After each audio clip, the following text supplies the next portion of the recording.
And she's highly respected by us also. And we look forward to talking to see if we can do something. We've had a very good relationship over the years, but it's been a very one-sided transaction, very unfair to the United States. And I think both sides want to see fairness, but it's been a very, very one-sided deal, and it shouldn't be. And so we're here with her very brilliant staff, and hopefully we'll resolve a few issues. But it's a great honor. You know, we just built this ballroom, and we're building a great ballroom at the White House. The White House has wanted a ballroom for 150 years, but they never had a real estate person. You know, no president knew how to build a ballroom. But this just opened, you know, relatively short time ago, and it's been quite the success. And I think, I was just saying, I could take this one, drop it right down there, and it would be beautiful. This is exactly what they wanted. But it's an honor to have you at the new ballroom at Turnberry. And thank you very much. Thank you. Thank you very much, Mr. President. Thank you very much for inviting me here. Indeed, it is today about trade between the European Union and the United States. We're together the two largest economies worldwide. Right. If you look at the trade volume, it's the biggest trade volume globally, with $1.7 trillion among us. And if you look at our markets, it's a huge market, 800 million people if you take the United States and the European Union. So I'm very much looking forward to the discussions we will have now. Our staff have done some of the heavy lifting, but now it's on us. Yeah. And you are known as a tough negotiator and deal maker. But fair. And fair. And what is in front of us? That's less important. If we are successful, I think it would be the biggest deal each of us has ever struck. So I'm very much looking forward. Ever struck by anybody? That's yeah. true. Yeah, that's true. Right now we have that honor goes to Japan. We just struck a deal with Japan, as you know. And we're very close to a deal with China. We really sort of made a deal with China, but we'll see how that goes. And we have numerous other deals. And mostly I'm just going to charge tariffs. And, you know, it's not a deal per se, but people are going to pay tariffs. And we're doing them at the low end, not the high end, because we don't want to hurt anybody.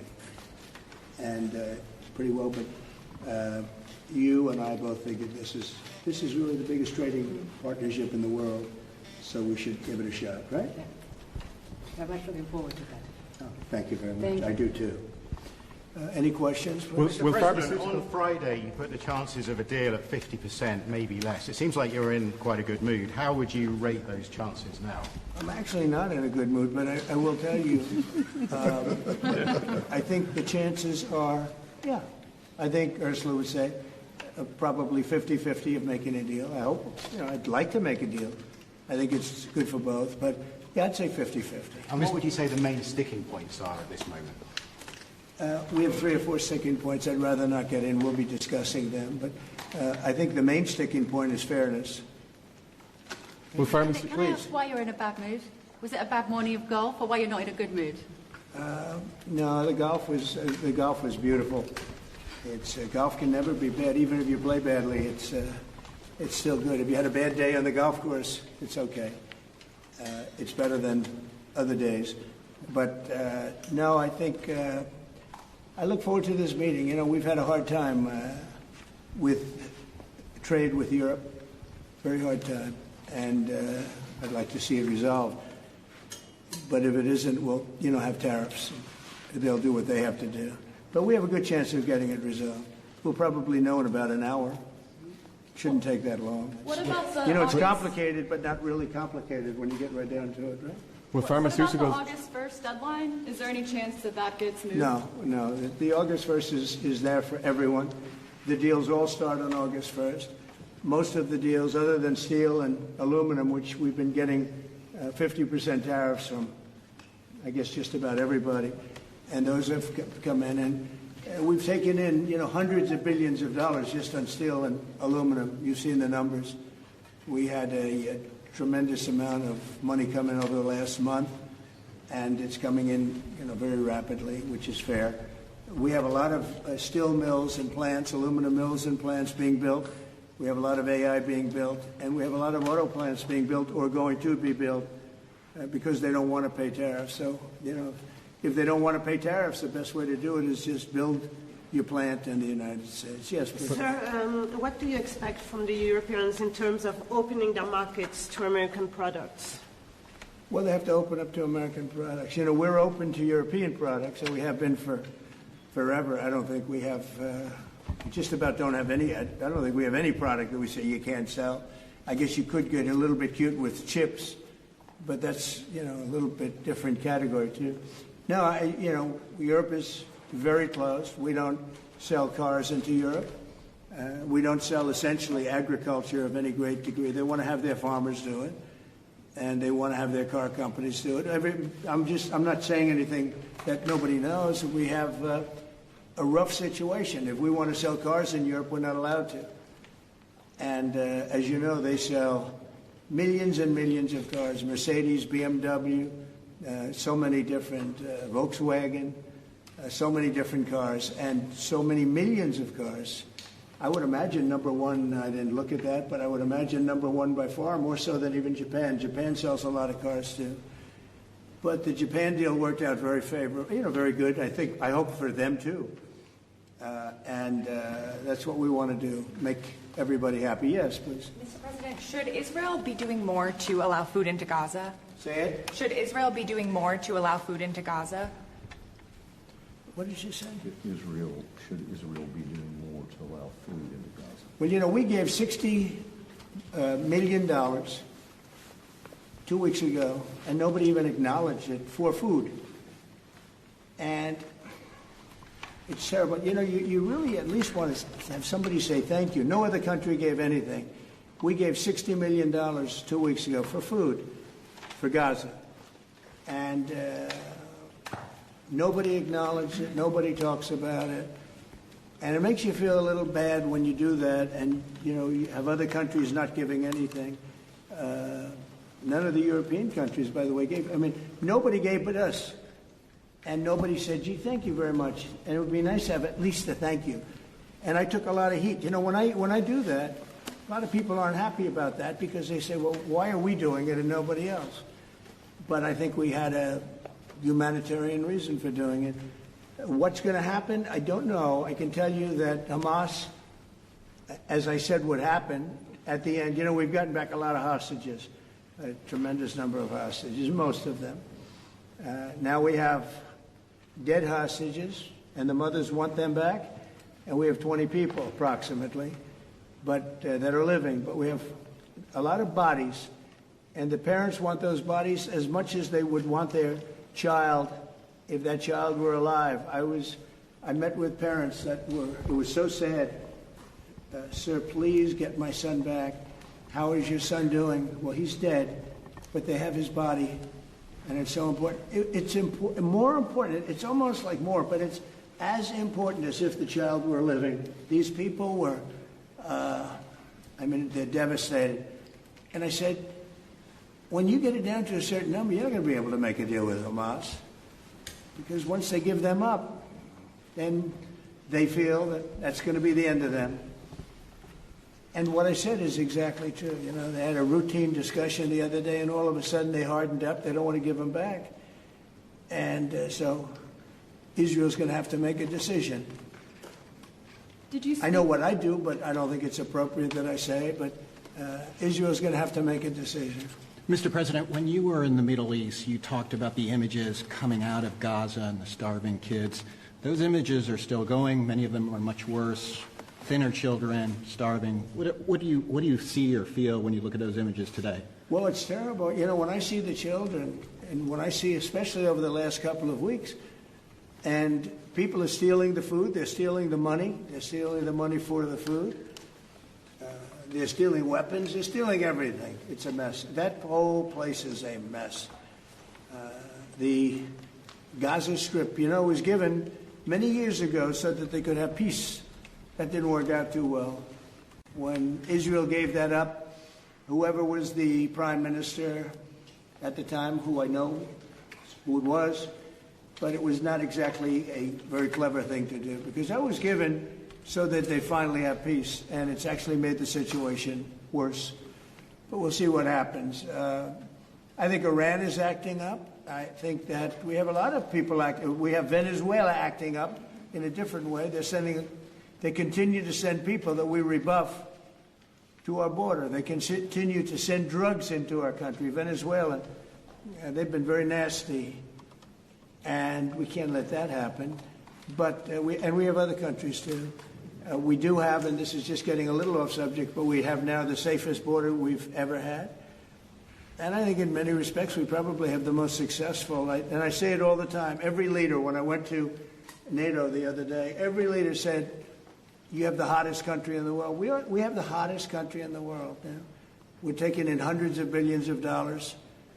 We have the highest stock market we've ever had. We have the best numbers we've ever had. But we have hundreds of billions of dollars pouring into our country. And I think it's the hottest. And by the way, 1 year ago, our country was dead. We had a dead country because of an incompetent president and incompetent Democrats. All they know how to do is talk and think about conspiracy theories and nonsense. If they'd waste their time talking about America being great again, it would be so much nicer, so much easier, be very successful. But we were a dead country, and now we have the hottest country anywhere in the world. Yeah. Any other questions? Mr. President, President Trump, on this particular deal, if you manage to do a deal today, will that be the end of the matter, or could there be more tariffs coming, particularly on pharmaceuticals? No, if we do a deal today with the European Union, that will be the end of it. Yeah, we'll go, I guess, a number of years at least before we have to even discuss it again. No, that would be the end of it. Including pharmaceuticals? And this is the biggest deal. People don't realize. This is bigger than any other deal. We have great countries. I'm familiar with many of them. So are you. And this is really the biggest deal. This is I guess we're the biggest out there, and they're the second. And when we come together, this will be the biggest deal. If that happens, and it could happen, should happen. Okay? Will pharmaceuticals be part of today's deal? No, it won't. Pharmaceuticals will be. I mean, could be, we'll do something, but basically pharmaceuticals won't be part of it because we have to have them made in the United States, and we want them made in the United States. And I think it's easy to say, and I think it's important to say pharmaceuticals are very special. We can't be in a position where we're relying on other countries. Now, Europe is going to make pharmaceuticals, drugs, and everything else for us too, a lot, but we're going to have also our own. A question for President von der Leyen, please. Yes. Can you give your assessment of what you feel the chances are a deal of? The President just talked about a 50-50 chance, and the biggest obstacle being fairness. What would you say are those things for you? I think the President is right. We have a 50 to 50% chance to strike a deal. And indeed, it is about rebalancing. So you can call it fairness, you can call it rebalancing. We have a surplus, the United States has a deficit, and we have to rebalance it. We have an excellent trade relation. It's a huge volume of trade that we have together. So we will make it more sustainable. Mr. Trump, can you do better than a 15% tariff rate for the EU? Better meaning lower? Yeah. No.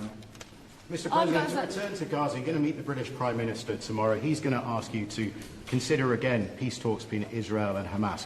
Are you now saying there is no point in trying to restart? Well, we're meeting about a lot of things. We have our trade deal, and it's been a great deal. It's good for them and good for us, I think. You know, the UK is very happy. They've been trying for 12 years to get it, and they got it. And it's a great trade deal for both. Works out very well. But we'll be discussing that. I think we're going to be discussing a lot about Israel. They're very much involved in terms of wanting something to happen. He's doing a very good job, by the way. Also on Gaza, sir, did you speak with Prime Minister Netanyahu this weekend about getting more aid into Gaza? I talked to him, yeah, I did. I talked to him about a lot of things. I talked to him about Iran. I think Iran's been very nasty with their words, with their mouth. I think they've been very nasty. They got the hell knocked out of them, and I don't think they know it. You know, I actually don't think they know it. They really do. The whole thing's a con job. We have a lot of con jobs going on. But Iran was beaten up very badly, for good reason. We cannot have them have a nuclear weapon. But they still talk about enrichment. I mean, who would do that? You just come out of something that's so bad and they talk about, we want to continue enrichment. Who would say that? How stupid can you be to say that? So we're not going to allow that to happen. We're not allowing that to happen. Did you talk about more aid into Gaza? Will I do more aid? Did you talk to Netanyahu The about U.S. is getting going more to do more aid for Gaza, but we'd like to have other countries participate. We're going to mention that to the European Union today. That's an international problem. It's not a U.S. problem. It's an international problem, and we're giving a lot of money and a lot of food and a lot of everything. If we weren't there, I think people would have starved, frankly. They would have starved, and it's not like they're eating well, but a lot of that food is getting stolen by Hamas. They're stealing the food. They're stealing a lot of things. You ship it in, and they steal it. Then they sell it. President, on Friday you said that Europe is being crushed by mass migration, and I wondered whether your friends on the other side of the room agree with you on that. Well, I'd let you respond to that again.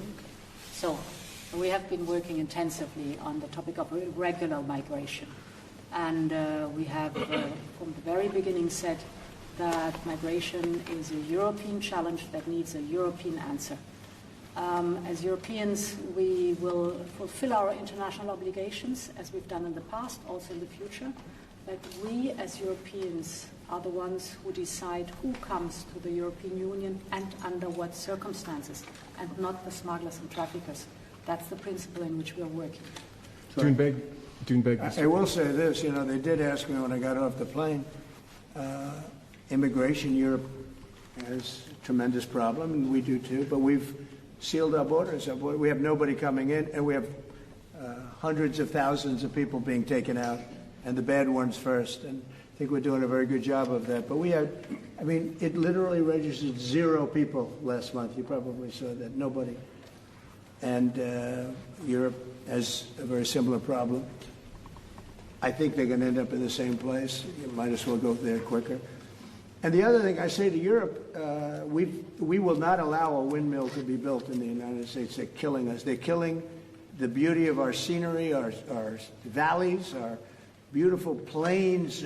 And I'm not talking about airplanes. I'm talking about beautiful plains, the beautiful areas in the United States. And you look up, and you see windmills all over the place. It's a horrible thing. It's the most expensive form of energy. It's no good.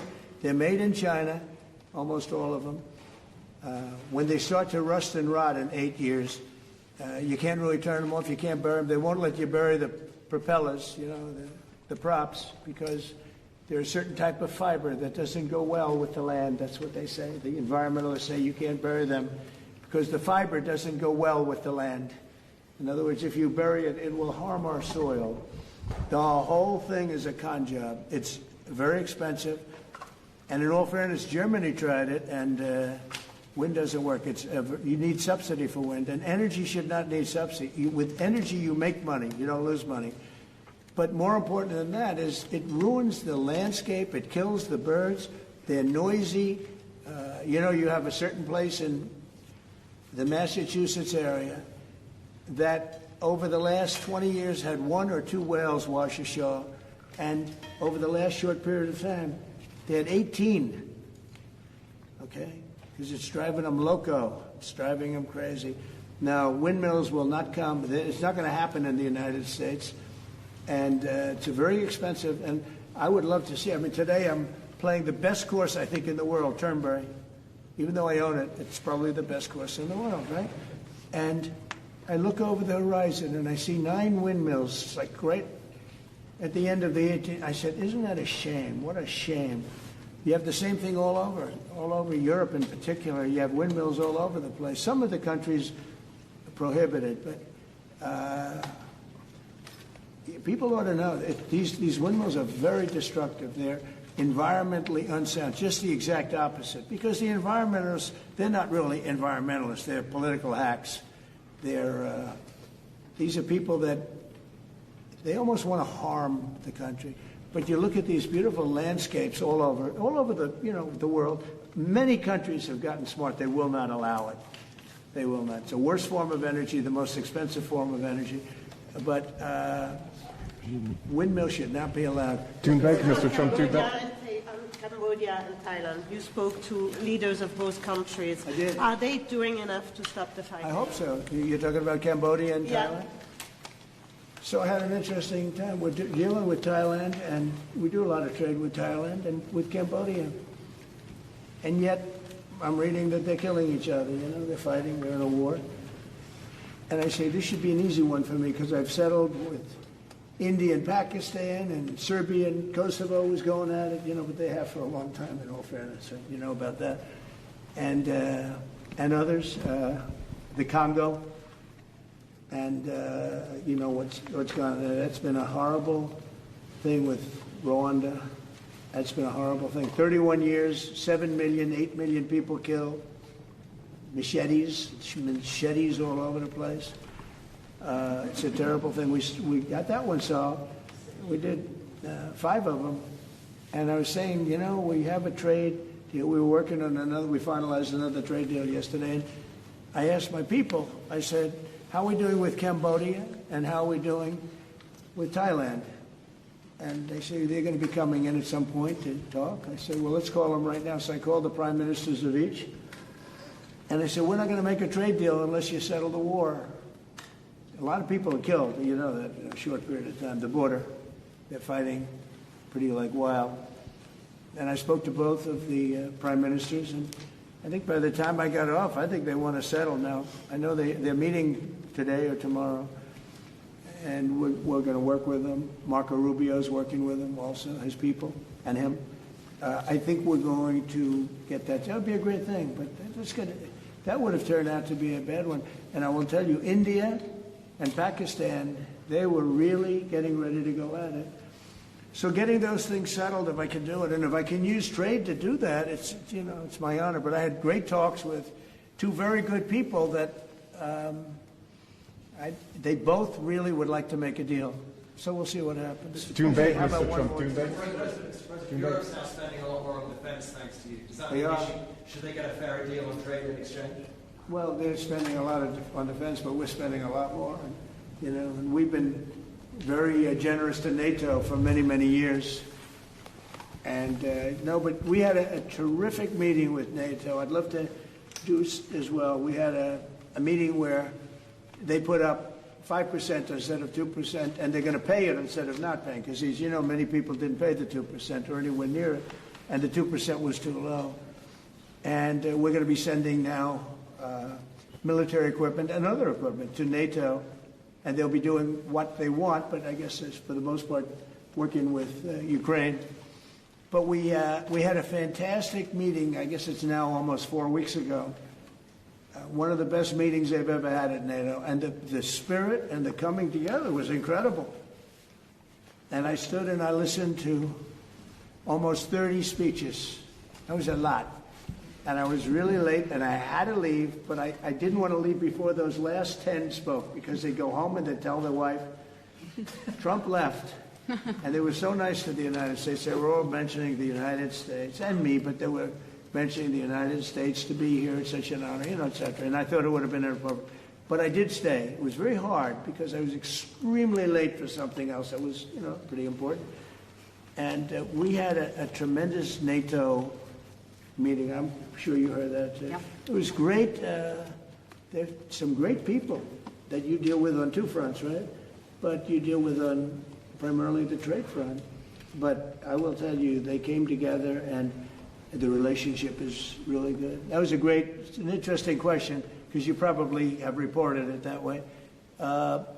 It really, we came together, and they went from 2% to 5%, which nobody would have thought that was even, who would even think that? Because they didn't want to be at 2%. All of a sudden, they're 5%. And that's the right number.